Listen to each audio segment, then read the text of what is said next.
Ji.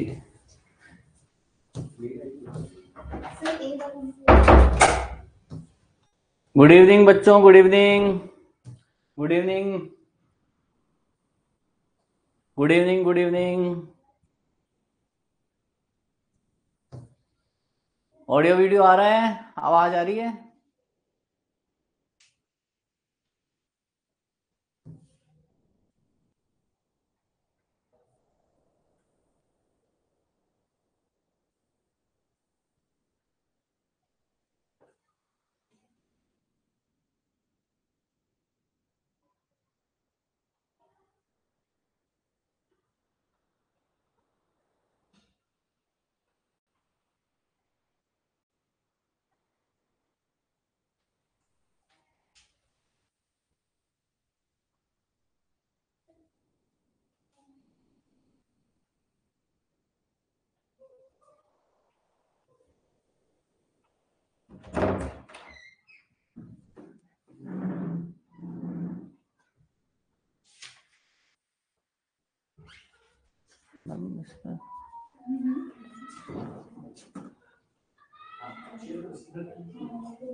Okay, good evening Priyanka, good evening doctor Rahul, thank you ma'am, good evening Isha. Start करते हैं। Pen मेरा pen, ये रहा मेरा पेन। चलिए स्टार्ट करते हैं। आज अपन करेंगे 20 क्वेश्चन। ठीक है, ऑडियो वीडियो क्लियर आ रहा है? ऑडियो वीडियो क्लियर है, कोई प्रॉब्लम नहीं है? चालू करें। सबको गुड इवनिंग, हरविंदर जी गुड इवनिंग, गोविंद जी, प्रीति, दीपक, सबको गुड इवनिंग। ऑडियो वीडियो ठीक आ रहा है? Okay, all good, thank you, thank you, thank you. चलिए स्टार्ट करते हैं। फर्स्ट हर्ट साउंड कल अपन ने देखा था, लब और डब। ज्यादा टाइम वेस्ट न करते हुए, लब डब और लब किससे, लब साउंड किससे आएगा? थोड़ा नीचे कर देता हूं इसको मैं। आज 20 क्वेश्चन करेंगे अपन। ठीक है, लब और डब कल अपन ने पढ़ा था। लब किसके बंद होने से आता है? ये फिजियोलॉजी के, बिल्कुल सही, एविवॉल्व। ठीक है, इनका दूसरा नाम क्या होता है? और आइसोवोल्यूमिक कॉन्ट्रैक्शन, तो इसमें कौन सा क्लोजर होता है, कौन से वॉल्व क्लोजर होते हैं? Tricuspid, bicuspid. ठीक है, ओके। तो इसका आंसर जो है, इसका आंसर आ जाएगा फर्स्ट हार्ट साउंड। और सेकंड हार्ट साउंड वो किससे आता है? कल बताया था ना, लब और डब। डब किससे आएगा? सेमिनुलर वॉल से। ठीक है, तो इसका आंसर ये सही है, आइसोवोल्यूमिक कॉन्ट्रैक्शन। ठीक है, ओके, आगे बढ़ते हैं।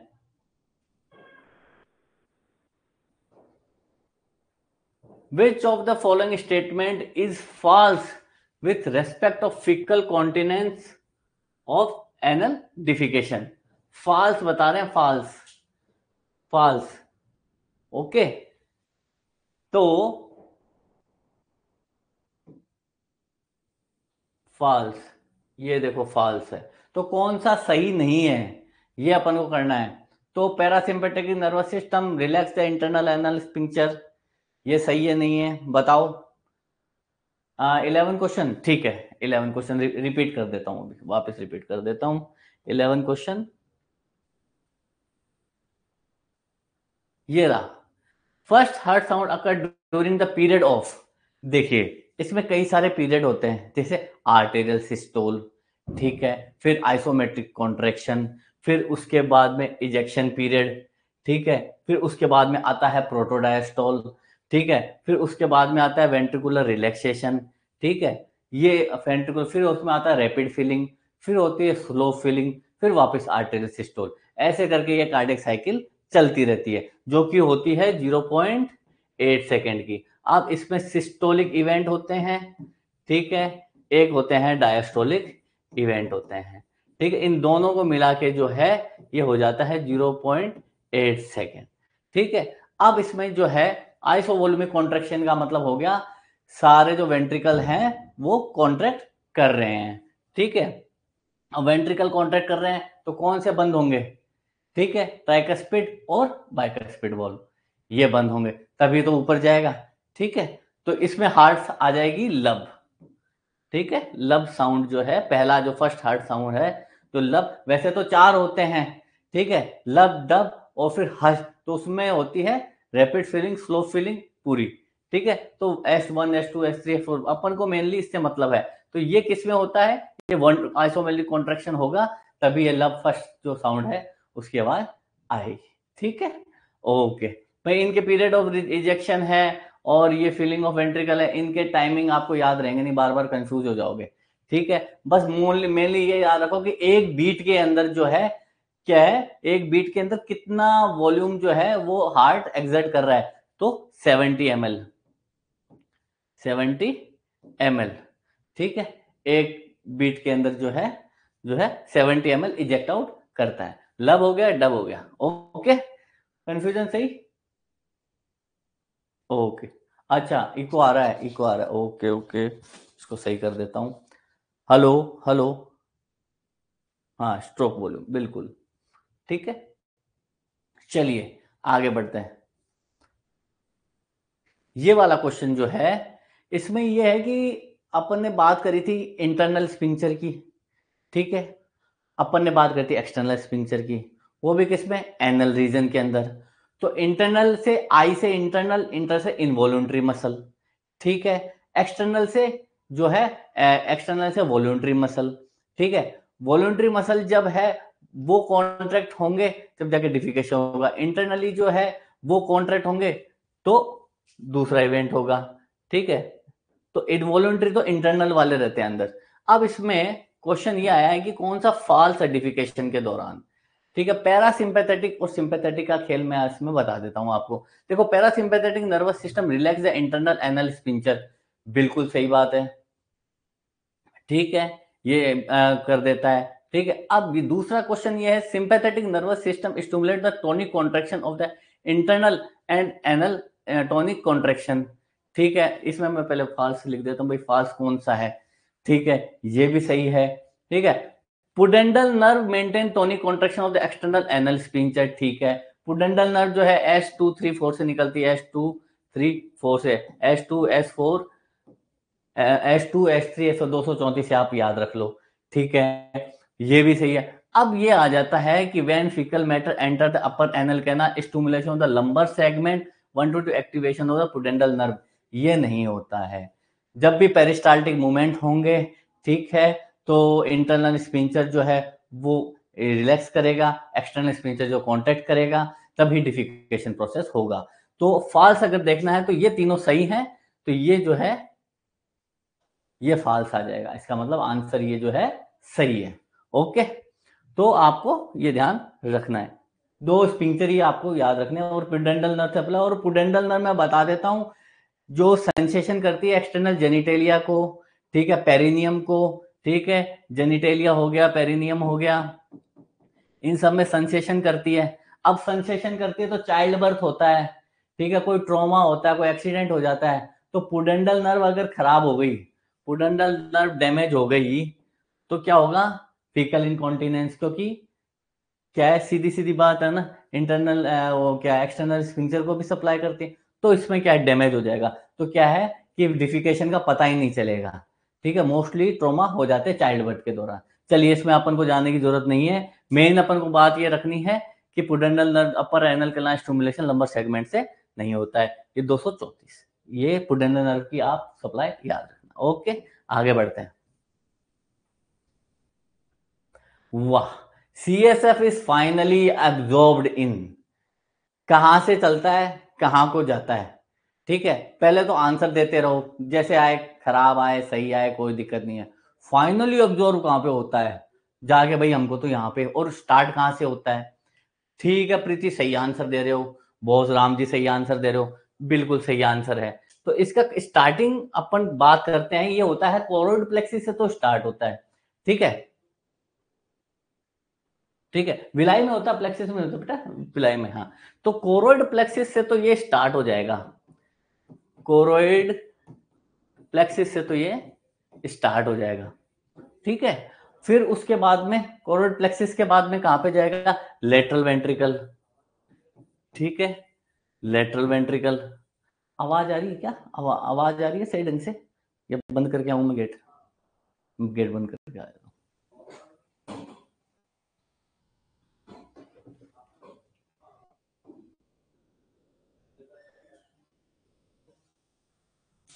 चलिए ठीक है, बंद कर दें। ठीक है, लेटरल वेंट्रिकल हो गया बच्चों।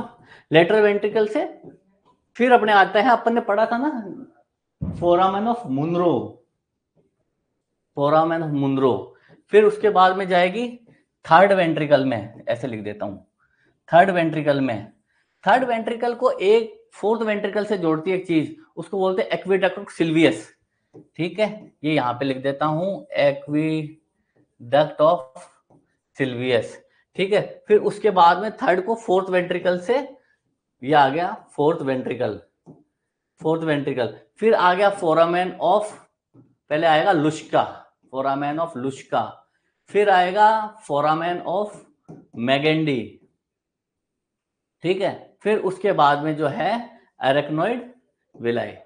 एक आधा कोई स्नैप हो गया ऊपर नीचे तो कोई दिक्कत नहीं है। इस तरीके से ये चलता है। कोरोइड प्लेक्सिस से चला, फिर लेटरल वेंट्रिकल में गया, फिर फोरामेन ऑफ मोनरोज से थर्ड वेंट्रिकल में, फिर एक्विडक्ट ऑफ सिल्वियस से फोर्थ वेंट्रिकल में। ठीक है, फिर ये अपने फोरामेन मेगेंडी आ गया, फिर अपने जो है एरेक्नोइड विलाई में जाके ये जो है हो गया। बिल्कुल सही सही सही सही सही, बिल्कुल। खुशबू बहुत बढ़िया, बहुत अच्छा जवाब दे रहे हो सब लोग। बस इतनी चीज अपन को आ गई ना, बस अपना सब काम अच्छा हो गया।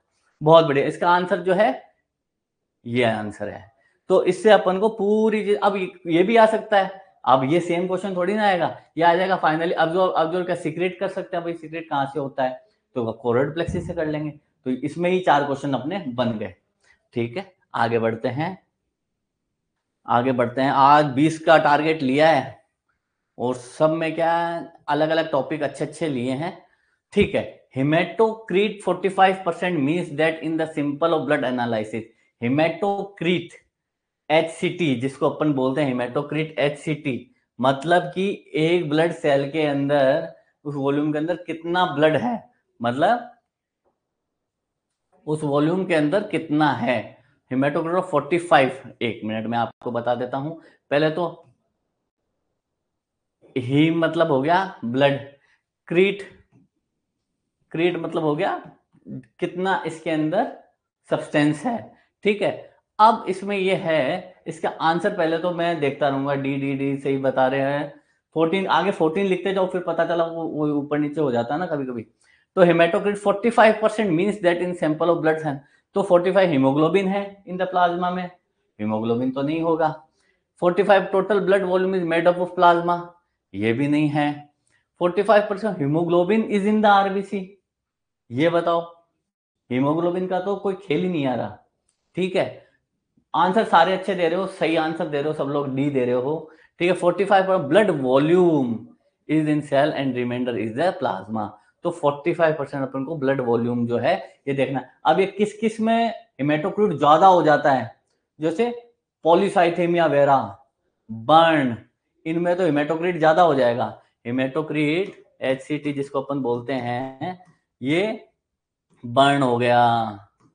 ठीक है, और पॉलीसाइथेमिया वेरा हो गया, पॉलीसाइथेमिया वेरा, इनमें बढ़ा हुआ चला जाता है। और कम भी तो हो सकता है एससीटी में किसी में, तो एससीटी कम किस में हो जाएगा? एक एक एग्जांपल दे रहा हूं, एक्यूट ब्लड लॉस, भाई ब्लड लॉस हो गया तो सारा ही चीज ही निकल गई। ठीक है, ये पता चल जाता है। हेमेटोक्रिट डेंगू वेंगू में, इनमें सब में देखते हैं मेनली। ठीक है ना, इनकी वैल्यू बहुत जो है ऑब्जर्व करती है। हाँ, पॉलीसाइथेमिया वगैरह, बिल्कुल ठीक है। एक एक दो दो अपन को याद रखना है, तो इससे अपन इनसे जुड़े रहें। ठीक है, ओके। तो इसकी नॉर्मल वैल्यू भी तो कई बताते हैं 41 से 45 के लगभग होती है। और वैसे ये हीमोग्लोबिन से 3 गुना ज्यादा करके इसको अपन देखते हैं। ठीक है ना, अगर हीमोग्लोबिन 13 है तो 39 जो है, 13×3 = 39, तो 39 के लगभग अराउंड, तो इसका सही होगा। तो कई क्या है कि सब जगह कई लोग बोलते हैं कि भाई सर हेमेटोक्रिट के कितना आ रहा है, तो ये बहुत इंपॉर्टेंट होता है अपने डॉक्टर्स में। ओके, आगे बढ़े अपन। ओके, समझ में आया HCT का? ठीक है, चलिए 14 पे अपन क्रॉस कर लिया है, 15 पे आ गए हैं। 15 पे आने के बाद में अपन को दिखा ग्लूकोकोर्टिकोइड, और कल वाली बात मैं अभी वापस उठाना चाहूंगा कि कल मैंने एक तो बोला था कि मेडुला में होता है, कॉर्टेक्स में होता है, तो कई लोगों ने तो मेडुला बोला, लेकिन वो गलत है, कॉर्टेक्स होता है। ठीक है, ये भी हो गया। फिर इसमें लेयर बताई थी, पहले अपन मोटा मोटा कर लेते हैं, है ना। Glomerulosa, fasciculata, reticularis. ठीक है, कोई किसी बच्चे ने पूछा था मिनरलोकॉर्टिकॉइड क्या होता है, ग्लूकोकॉर्टिकॉइड के एग्जाम्पल मैंने दे दिए थे, मिनरलोकॉर्टिकॉइड के भी दे दूंगा। एंड्रोजन, और लास्ट में जो है ये एंड्रोजन वगैरह होते हैं जो टेस्टोस्टेरोन वगैरह ये सारे बनाते हैं, ये इनका मैं मतलब कि आज अपन कवर कर लेंगे। तो फर्स्ट ऑफ ऑल तो आप ये समझो कि ग्लूकोकॉर्टिकॉइड जो है उसका क्या इफेक्ट है, एक्सेप्ट एक्सेप्ट ये लास्ट में पढ़ना हो जाता है जरूरी। ओके, कल अपन ने पढ़ा था ग्लूकोज या ग्लूकोकॉर्टिकॉइड का कुछ इंसुलिन पे प्रभाव, क्या करता है, इंसुलिन को बढ़ाता है कि रोकता है।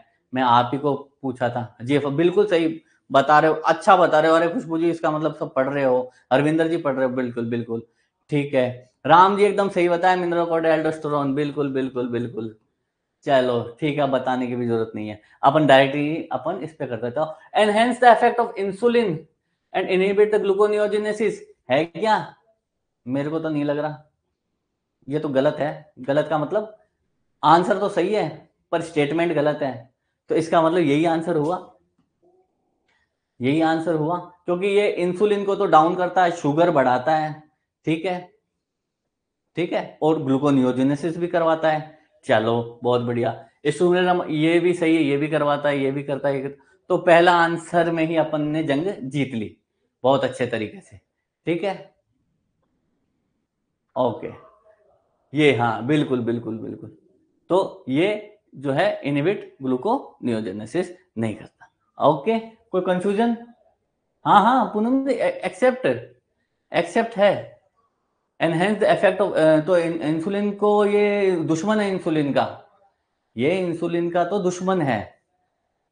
ठीक है, और ग्लूकोनियोजेनेसिस भी करवाता है, तभी तो अपने ये एक तरीके से स्ट्रेस हार्मोन का काम करते हैं, ग्लूकोकॉर्टिकॉइड, हाइड्रोकोर्टिसोन।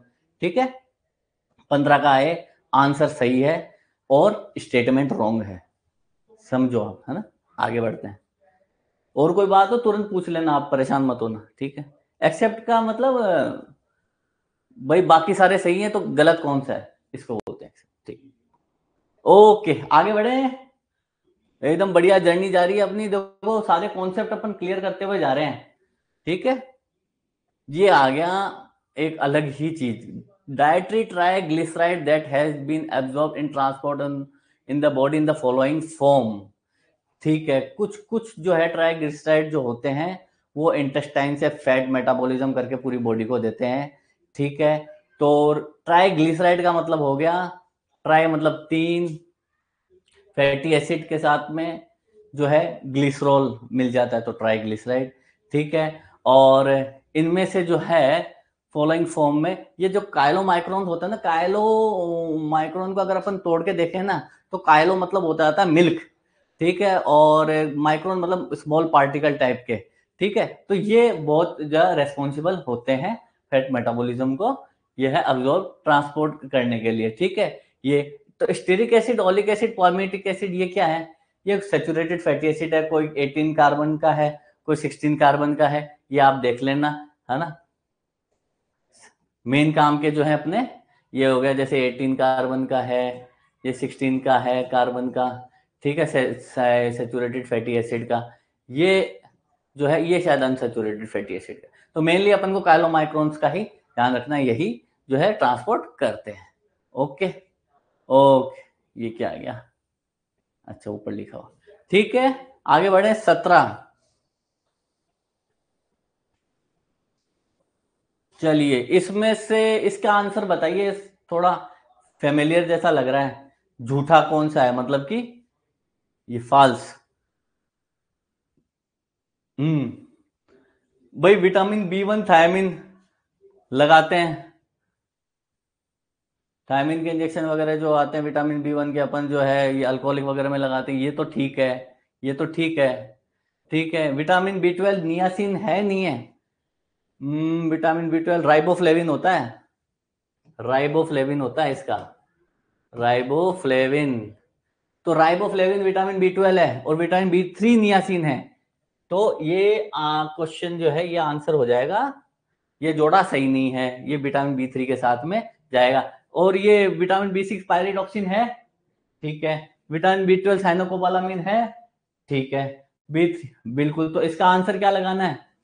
चलो आंसर दिखाते थे आपको, आंसर है नहीं है मुझे तो पता नहीं, चलो इसमें से ही बता दो आप, कहाँ रह गया, ये नीचे आए, हाँ। तो सेकंड पे टिक कर दूं? ओके ओके, सिंपल है। अच्छा विटामिन कितने होते हैं? Vitamin B1 B2 B3 B4 होता है? B4 बताओ, होता है तो B5 होता है क्या? B5, B6 तो है, B7 को क्या बोलेंगे? B7 को बायोटीन। अब याद आते हैं, धीरे धीरे याद आते हैं, कोई दिक्कत नहीं है, ठीक है, बायोटीन। चलो कोई नहीं, आगे बढ़ते हैं अपन। सिंपल क्वेश्चन है, बस आपको नॉर्मली याद रखना है B6 पैरिडॉक्सिन के जो है। Okay, riboflavin vitamin B12, okay, सब बहुत अच्छा, बहुत बढ़िया बहुत बढ़िया। चलिए चलिए, छोटे छोटे लेकिन बहुत मोटे हैं, हमें भूल जाता है, कई बार भूल जाते हैं, है ना। चलिए, रेस्पिरेटरी एसिडोसिस रिजल्ट फ्रॉम, देखिए रेस्पिरेटरी एसिडोसिस अपन ने बात करी थी कल पीएच की, ठीक है, हाइड्रोजन आयन की अपन ने बात करी थी, एसिडिक बेसिक नॉर्मल होता है 7, ठीक है, पीएच अपन अगर देखा जाए तो। अच्छा, अब रेस्पिरेटरी भी नाम लिखा हुआ है, एसिडोसिस भी नाम लिखा हुआ है, तो मैं आपको एक चीज बता देता हूं, आईसीयू के अंदर, आईसीयू के अंदर एक जांच होती है, इसको बोलते हैं आर्टेरियल ब्लड गैस एनालिसिस, ठीक है। आर्टेरियल ब्लड गैस एनालिसिस को अपन बोलते हैं ABG,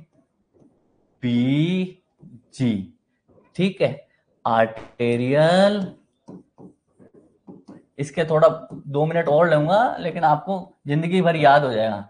ब्लड गैस एनालिसिस, छोटी सी पर्ची होती है, ब्लड लेते हैं, आर्टरी से ब्लड लेते हैं तो इसको आर्टेरियल ब्लड गैस एनालिसिस बोलते हैं। उसमें अपन को बहुत सारी चीजों का पता चलता है, एक तो पीएच कितनी है बॉडी की, ठीक है, फिर उसके बाद में कार्बन डाइऑक्साइड का लेवल, फिर उसके बाद में ऑक्सीजन का लेवल, फिर कार्बोनेट का लेवल, ठीक है, फिर लैक्टेट का लेवल, इस तरीके से। और कभी कभी जो है इलेक्ट्रोलाइट्स भी आ जाते हैं, सोडियम पोटेशियम, ये सारी चीजें, ठीक है, बिल्कुल। अब आप ये बताइए कि एसिडोसिस जब भी बढ़ जाता है, मतलब कि जब भी हाइड्रोजन आयन बढ़ जाते हैं, मतलब कार्बन डाइऑक्साइड जो है इसकी रेंज होती है 35 से 45, ठीक है। अब इसकी अगर बॉडी के अंदर इसकी अमाउंट इसका बढ़ जाता है, क्योंकि ये ऑक्सीजन से तो बहुत ज्यादा मोर, सबसे ज्यादा तो कार्बन मोनोऑक्साइड होती है एफिनिटी वाली, फिर कार्बन डाइऑक्साइड होती है, फिर ऑक्सीजन का नंबर आता है। तो कार्बन डाइऑक्साइड ज्यादा एफिनिटी के कारण क्या है, वहां पे जो है एफिनिटी, हीमोग्लोबिन से एफिनिटी करके जो है कार्बन डाइऑक्साइड इंक्रीज हो जाती है लंग्स के अंदर, ठीक है।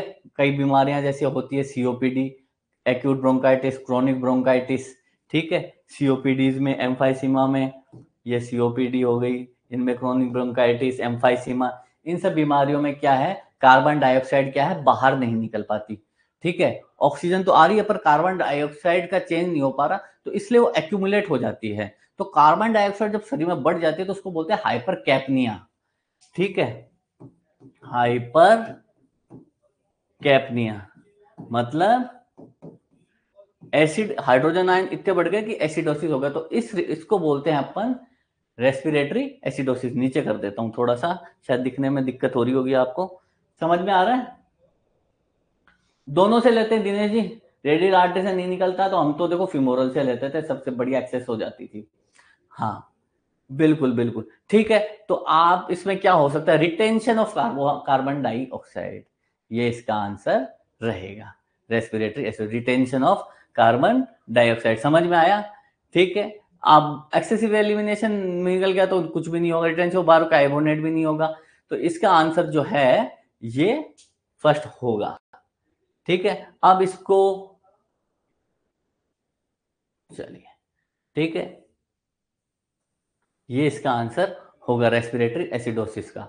और ऐसे ही रेस्पिरेटरी अल्कोलोसिस होता है, बाइकार्बोनेट का प्रॉब्लम होता है तो फिर मेटाबॉलिक एसिडोसिस, अल्कोलोसिस, फिर इनमें कंपनसेशन आते हैं कई सारे, ठीक है। तो अभी के अपन सिर्फ अपन को रिटेंशन कार्बन डाइऑक्साइड याद रखना है कि इसको respiratory leads to respiratory acidosis. चलिए आगे बढ़ते हैं। FHH on the leading cell macrophage sertoli cell. कल एक मैंने बात बताई थी, लीडिंग सेल के साथ में मैंने सर्टोली भी नाम लिख दिया था, लेकिन सर्टोली जो है वो जो है इनहिबिन हार्मोन को जो है एक्ट करता है। ठीक है, तो लीडिंग सेल तो हो गया, लीडिंग सेल तो करता है टेस्टोस्टेरोन और LH। ठीक है, और मैक्रोफेजेस ब्लड में हो गए। पुरकिंजे सेल हो गया सेरेबेलम में, जो कि कोऑर्डिनेशन का काम करते हैं, कोऑर्डिनेशन और मूवमेंट का काम करते हैं। बचा भैया ये, तो ये FSH जो है सर्टोली सेल, जो कि नर्व सेल भी जिनको अपन बोलते हैं सेमिनिफेरस ट्यूबुल में। ठीक है, और ये इनहिबिन हार्मोन से रिलेटेड रहता है। ठीक है, इनहिबिन, ये याद रखना। ठीक है, सर्टोलिस का इनहिबिन और लिडिक्स का टेस्टोस्टेरोन। इसके अलावा मैंने बताया था एस्ट्रोजन भी सिक्रेट करते हैं। ठीक है ना, सर्टोली और लिडिक्स। ओके, चलिए ये चारों अपन ने रूल आउट अच्छे से कर लिए। इसका answer FSH act on sertoli cell. Okay, आगे बढ़ते हैं। चलिए, ये क्वेश्चन बहुत सिंपल है और सबसे ज्यादा कंफ्यूजन करता है, जिसको नहीं समझ में है उसके लिए, जो रट रहा है उसको बहुत प्रॉब्लम में दे देता है। देखो, मायोपिया है, मायोपिया मतलब नाम ही छोटा है, तो इसका एक दूसरा नाम से भी क्वेश्चन आ जाता है, शॉर्ट साइटेडनेस, और अपन को लगता है दूर का नहीं दिख रहा। ठीक है, तो मायोपिया में क्या होता है कि अपनी दूर की नजर कमजोर होती है। ठीक है, अपनी दूर की नजर कमजोर होती है, सीधी सी बात है। ठीक है, दूर की नजर, तो इसको कहते हैं अपन शॉर्ट साइटेडनेस। ये क्वेश्चन बहुत पूछा जाता है, शॉर्ट साइटेडनेस, और अपन क्या गलती ये करके आ जाते हैं, हाँ दूर की है तो लॉन्ग साइटेडनेस होगी, लेकिन इसका आंसर, इसका जो दूसरा नाम है वो शॉर्ट साइटेडनेस रहता है। ठीक है, अब एक चीज देखो, मैंने तो एक चीज याद रखी थी कि इमेज कहाँ पे बनती है। ठीक है, और इसमें कौन सा लेंस, एक ही याद कर ली थी, दूसरा अपने आप याद हो गया था। ठीक है, तो इसमें जो है image fast in the front of the retina, और कॉनकेव जो लेंस है उसका अपन यूज करते हैं। बस, अब आपको बस यही सिस्टम याद रखना है, short sightedness, myopia, front, concave, चार चीजें याद रखनी है। अगली अपने आप ही याद हो जाएगी सारी की सारी, कहाँ पे पीछे बन रही है, आगे बन रही है, हाइपरमेट्रोपिया में क्या बन रही है और उसमें क्या बन रही है। ठीक है, बिल्कुल। और इसके अलावा इन मायोपिया ये सारे गलत हैं, use of convex lens upon use करते ही नहीं है, एंटर पोस्टेरियर के लिए होता ही नहीं है, एंटर हाइपरमेट्रोपिया के लिए होता है। ठीक है, बैक ऑफ वही वही उसी के लिए होता है। तो सही आंसर जो है ये है। चलिए, समझ में आ गया, ये छोटी छोटी चीजें। अब आपका कॉनकेव से भी आंसर क्वेश्चन आ सकता है बनके, शॉर्ट साइटेडनेस से भी आ सकता है। आगे बढ़ते हैं, बहुत बढ़िया, अभी तक 10 क्वेश्चन कवर कर लिया अपन ने बहुत अच्छे तरीके से। Sympathetic stimulation has no major effect on the vessels of, कोई ज्यादा प्रभाव नहीं पड़ता है। ये थोड़ा सा ऐसे टेढ़ा टेढ़ा लग रहा है आपको, सही तो दिख रहा है, कोई मेजर प्रभाव नहीं पड़ता सिंपैथेटिक स्टिमुलेशन का। तो इसका आंसर आप बताओ 21 का, सिंपल सा है। आज पानी नहीं है, चलो कोई नहीं। ज्यादा टाइम वेस्ट न करते हुए ब्रेन लगा दूं, ब्रेन लगा दूं। स्किन का तो नहीं होगा राम जी, आप वैसे गलत करते नहीं हो, आज ही आपने किया है। स्किन में तो वैसा कॉन्स्ट्रिक्शन हो जाएगा। पूनम सही जवाब दे रहे हैं, पूनम सही, बिल्कुल बिल्कुल बिल्कुल बिल्कुल, इसका आंसर ब्रेन है। ठीक है, ये तो वैसा कॉन्स्ट्रिक्शन हो जाता है। ठीक है, इसमें भी कॉन्स्ट्रिक्शन हो जाता है। ठीक है, लंग्स में भी जो है सिंपैथेटिक में थोड़े तो डायलेट होते हैं ब्रोंक्यूल, और जगह में थोड़ा कॉन्स्ट्रिक्शन आ जाता है, और ब्रेन में कोई इफेक्ट नहीं आता है, ब्रेन में कोई इफेक्ट नहीं आता है। ओके, तो आंसर इसका सी। ज्यादा दिमाग नहीं लगाए, आगे बढ़ते हैं। वाह, ये क्वेश्चन बहुत अच्छा क्वेश्चन है, इसका जवाब आप दीजिए। बहुत सिंपल सा है, गैस्ट्रिन इज प्रोड्यूस बाय, इसका आप आंसर दीजिए। मैं पानी पी लेता हूँ, पानी पानी पानी, चलो इसका आंसर धड़ाधड़ आप दीजिए। सी। ओके, राम जी आप तो सी, मैं कहता हूं ये है आंसर, ऑल ऑफ अबव। देखो फंस गए आप, सारे फंस गए, लाइन से फंस गए। मैं इसमें लगा देता हूँ, आंसर लगा देता हूँ, जो है इसका आंसर है ऑल ऑफ अबव। सारे सी सी सी सी बोल रहे हैं, लेकिन सारे ये बोल रहे हैं, मैं इसका आंसर ये लगा रहा हूं और यही है। 1 मिनट पानी पी लेता हूं।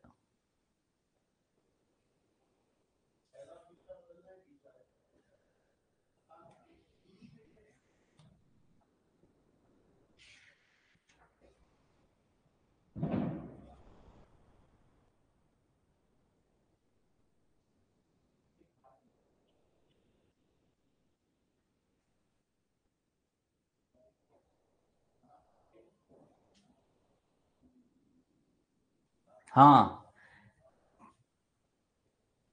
देखिए, इसमें भी गैस्ट्रिन बनता है, पेनक्रियाज में भी फीटल लाइफ में गैस्ट्रिन हार्मोन प्रोड्यूस होता है, ये स्टमक का हाइप एंटरसेल म्यूकोसा में ये होता है। ठीक है, तो ये सारे होगा इसका आंसर ऑल ऑफ अबव। यहीं अपन मात खा जाते हैं। कोई फीटल लाइफ में होता है तो इसमें भी होता है, पिट्यूटरी में। तो जब ऑल ऑफ अबव नहीं होता तो अपन इसमें सी लगा देते। अब ऑल ऑफ अबव है तो पिट्यूटरी में भी होता है। ठीक है, आप थ्योरी पढ़िएगा, पेनक्रियाज में भी फीटल लाइफ के अंदर होता है, और गैस्ट्रिक एंटर सेल्स में तो होता ही है। चलिए आगे बढ़ते हैं। ठीक है, ओके, आगे बढ़ते हैं।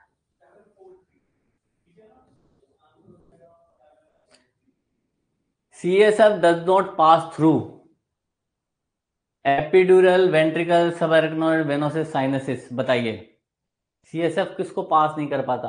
भाई वेंट्रिकल्स में तो जाता है, थर्ड फोर्थ फोर्थ में जाता है।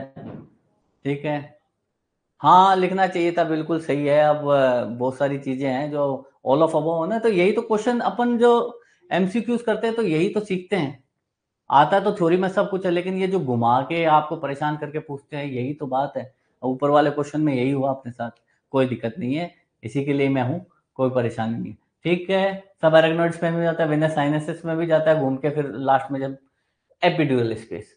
ठीक है, एपिड्यूरल स्पेस में जाता है। इसका आंसर है ए। सही सही बता रहे हैं प्रियंका जी, सही बता रहे हो आप, बाकी सब सही बता रहे हैं, पूनम जी सही बता रहे हो, बिल्कुल बिल्कुल बिल्कुल, बहुत उम्दा, काफी अच्छा। 23 पे आ गए, 24 चलते हैं। Muscle spindle detects length, tension, strength, proprioception. कौन सा होगा इसका आंसर दीजिए। अच्छा आंसर दे रहे हो सारे, और दीजिए। इसमें देखो लेंथ और स्ट्रेच लेंथ में कंफ्यूजन हो रहा है। टेंशन है, प्रोप्रियोसेप्शन है, क्या है? मजा आ रहा, मजा आ रहा। दीजिए दीजिए आंसर। 24 लिख के इसका आंसर लिखो आप।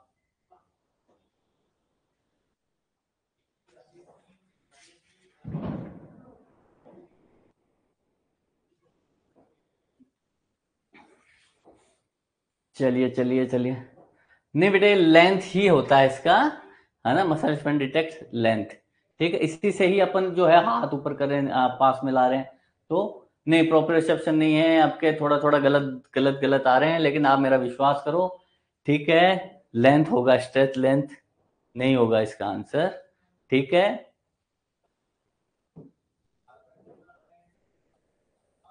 लेंथ होगा इसका answer.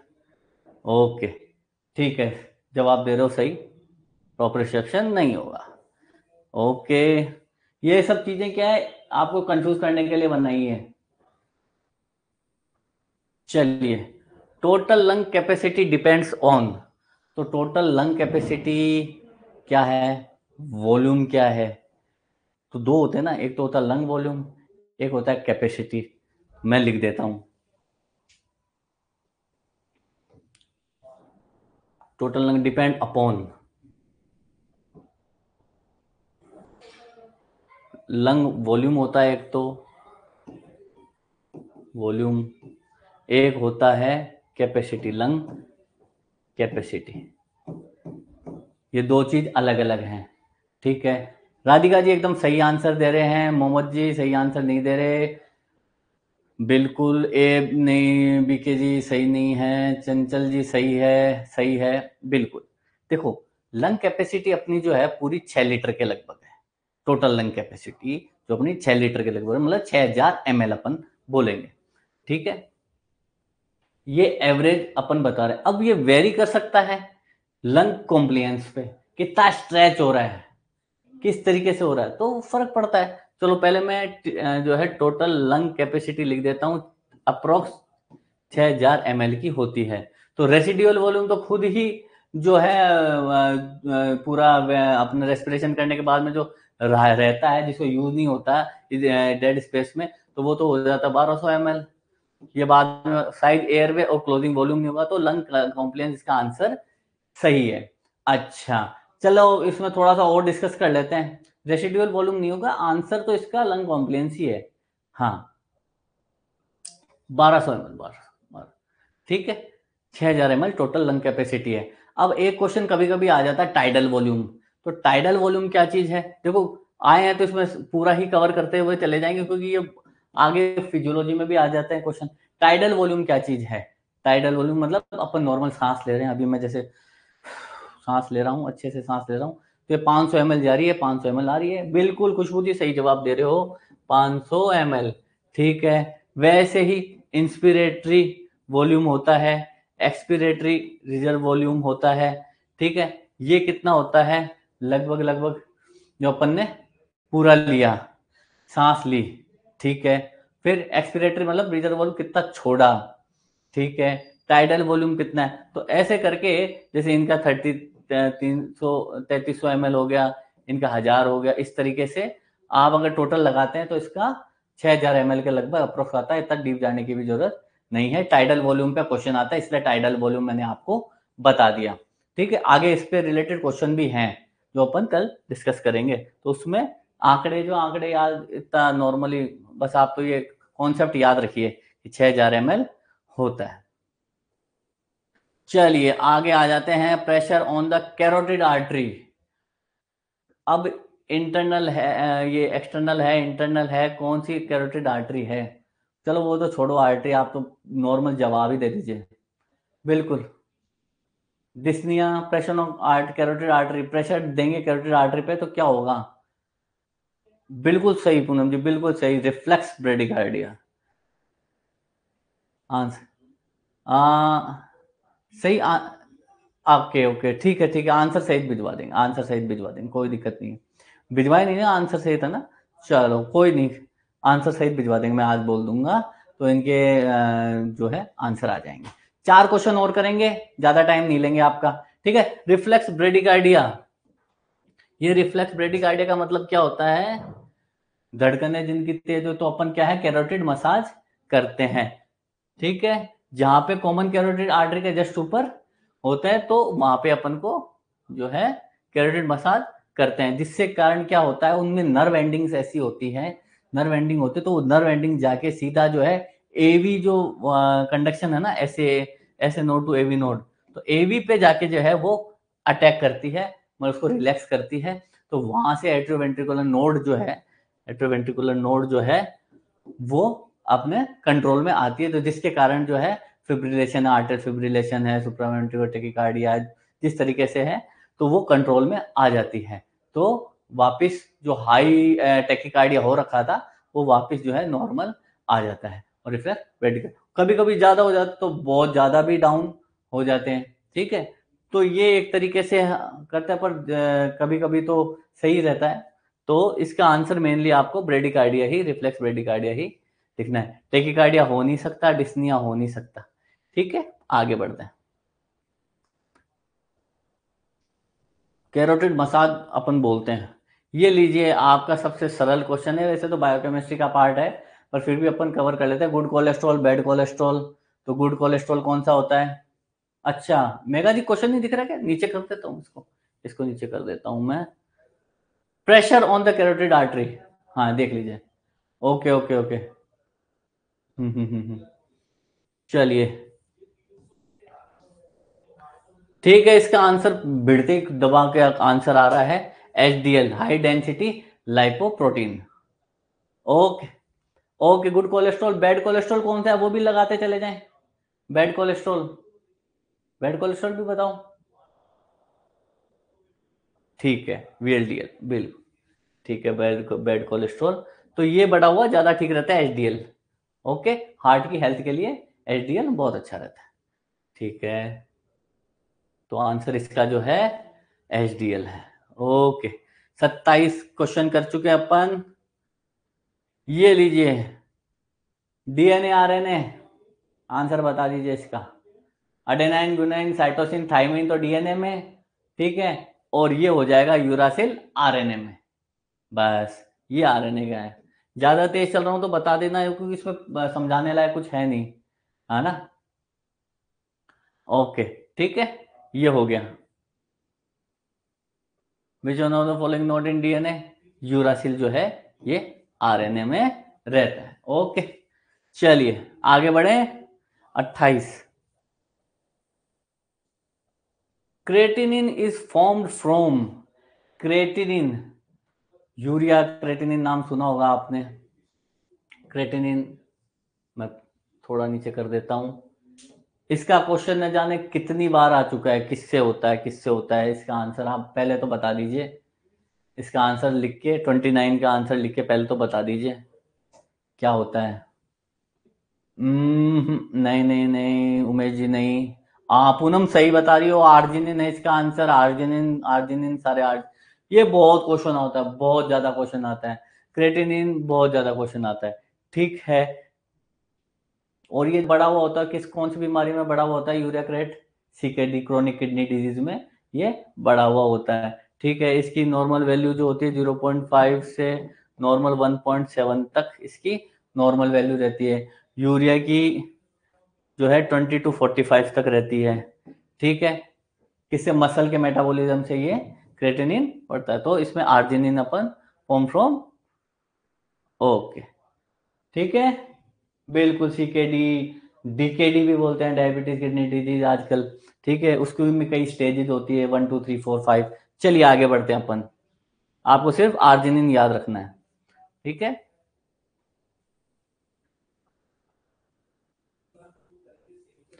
Vitamin A stored mainly as retinol in liver, muscle, kidney, retina.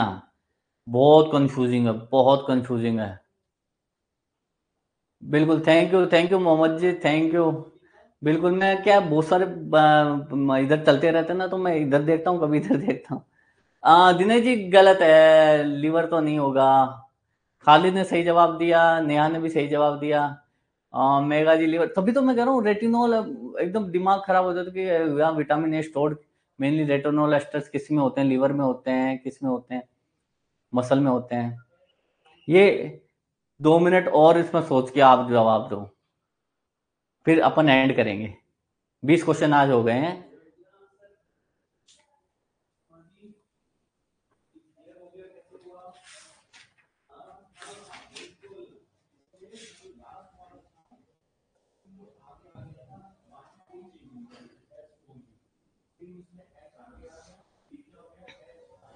चलिए चलिए चलिए, सही है, सही है, सही है, सब सब सही जवाब दे रहे हैं। लीवर, लीवर, लीवर, ठीक है। चलिए, चलिए लीवर, ठीक है।